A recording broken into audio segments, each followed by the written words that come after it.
Hey everybody, making another video here. This one's about a company that I've been keeping my eye on for a couple of years as well. It's called Innovative Industrial Properties. It is a REIT, which is a company that engages in real estate, and they're required to, with their profits that they make, they're required to give back a certain percentage of them to the shareholders.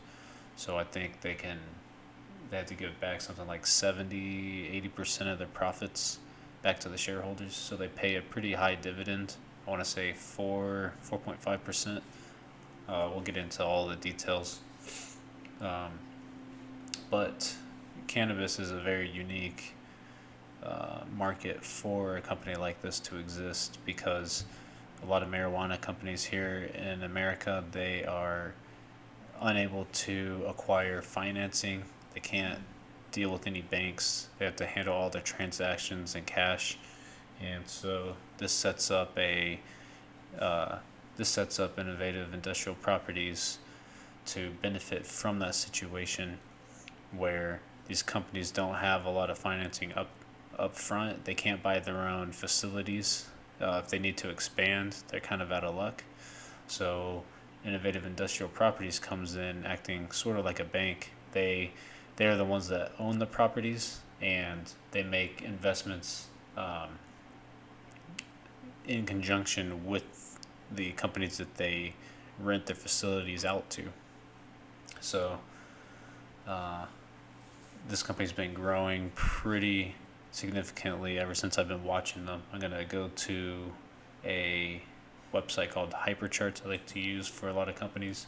They do a very good job at displaying data, very similar to how Macro Trends does, although they don't go too in depth with their information. They just have a very good visual representation. So here we can see all the way from the second quarter of 2018 all the way to the first quarter of this year, which they just released results maybe a couple of weeks ago. And you can see their revenue has steadily increased throughout this time frame.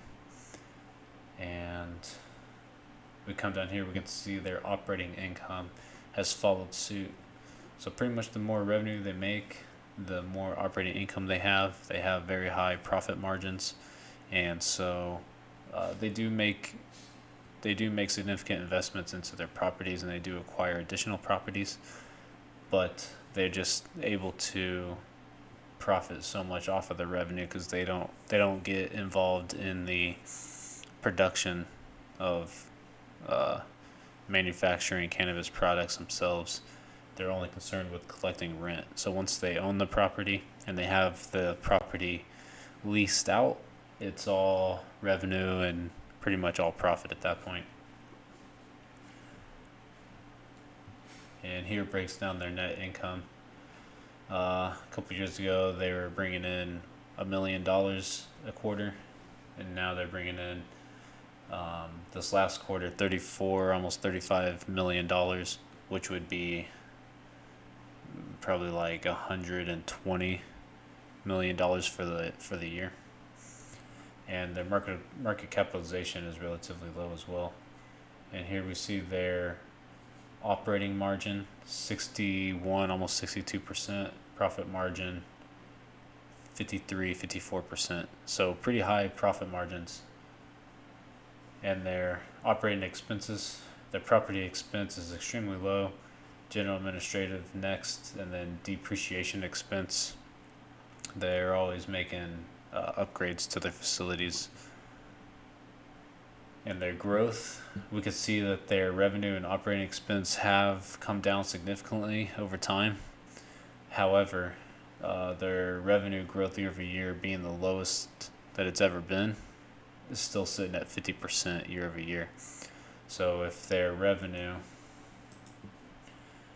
of $64 million this quarter, they're going to grow up by 50%, so it's going to go up to about $90 million next year, if that holds consistent, which would put them at right about $400 million for the year. And they will profit off of that, 50% of that, that bring in about 200 million next year. If everything holds steady, which it always is continually increasing with this company. That could change, and especially with, marijuana has always almost been legal several years. Next year it's projected to be legal, but that never really comes to fruition. So it's unknown what effect that would have. Perhaps some of the companies would turn to a bank to purchase their own facilities, but maybe there is a need for IIPR to stick around in that environment. But let's go ahead and let's jump into their earnings report. So here's their financial statements. And here we can see the previous quarter compared to this quarter. And so total assets, they increased by, this is in thousands, so $100 million quarter over quarter. And you can see their expansion of land, about $10 million that they purchased in additional land, or the value went up, buildings and improvements as such. And then their total liabilities have actually gone down quarter over quarter by about $10 million, $11 million. So they're starting to pay off. They have debt listed. They'll break that out further on. And then dividends in excess of earnings. And you can see they paid out an additional $10 million in dividends. And they're paying out $85 million this quarter alone. All right. They're going to break down their revenue and expenses. So their revenue this is year over year, their revenue increased $20 million. Yeah, $20 million, 22. And expenses, property expenses more than doubled. Administration fees. Let's see, total expenses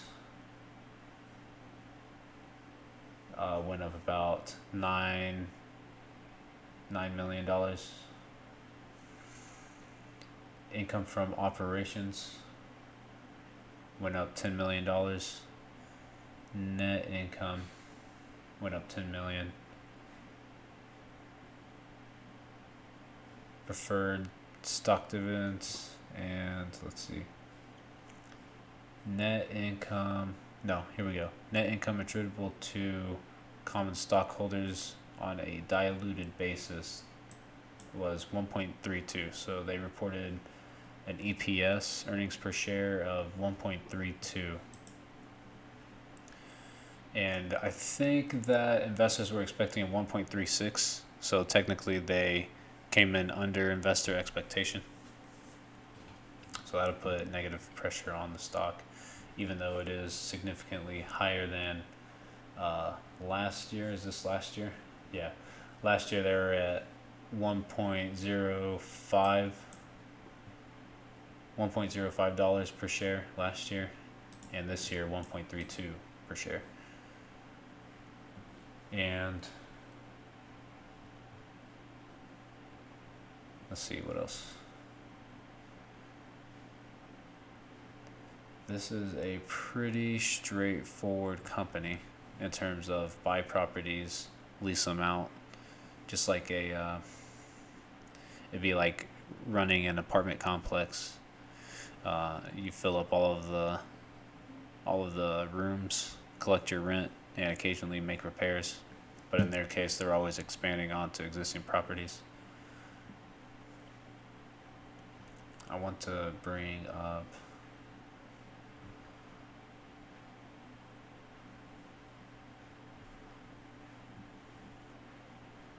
okay, here are some of their clients that they lease out to.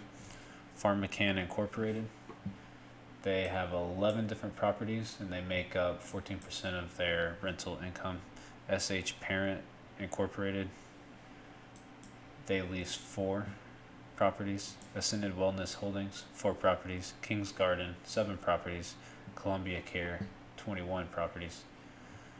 And yeah, that was this year.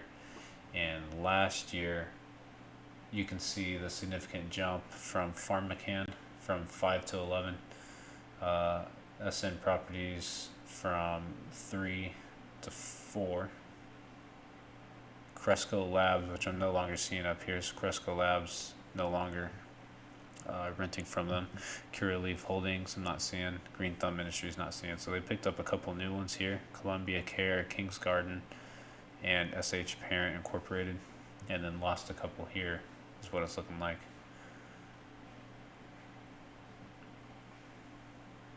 Unless these are new. No, looks like, yeah, looks like they dropped those. And then concentration of credit risk is the disclaimer here that they're putting out. As of March 31st, 2022, we owned 107 properties located in Arizona, California, Colorado, Florida, Illinois, Maryland, Massachusetts, Michigan, Minnesota, Missouri, Nevada, New Jersey, New York, North Dakota, Ohio, Pennsylvania, Texas, Virginia, and Washington. The ability of any of these tenants to honor the terms of leases is dependent upon the economic, regulatory, competition, natural, and social factors affecting the community in which the tenant operates. But you notice in this list, they have properties in states that both have legal marijuana and still outlaw marijuana, probably for a medical facility, or in terms of Texas, maybe even for hemp related products. And dividends here. So March 14, 2022, the amount of dividends that they're issuing per share, $1.75, and the cost of each share right now is about $135 per share. And let's see, investments in real estate. The company acquired the following properties during the 3 months. They acquired all of these properties here, and you can see that these are quite large facilities. This one is pretty small, the one in Pennsylvania, but 114,000 square feet, that is quite large, and 23,000, 57,000. And here's the purchase price here in thousands, so 16 million for this facility, 35 million for this facility, and so on.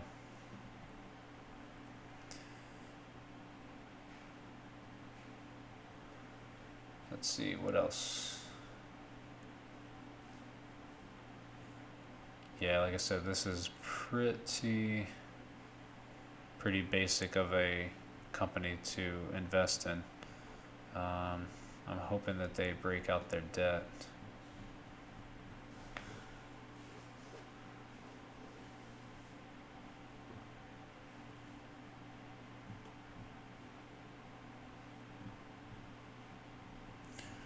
I am not seeing it broken out.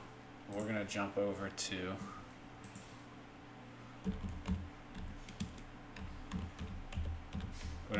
and look at their market cap and other information.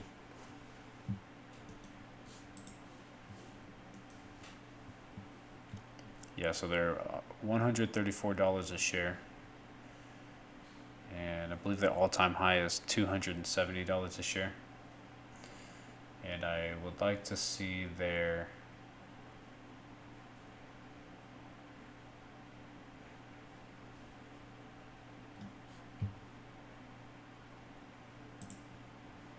let's go to the summary. Where is the market cap? Oh, here we go. Market cap is $3.742 billion. And their net income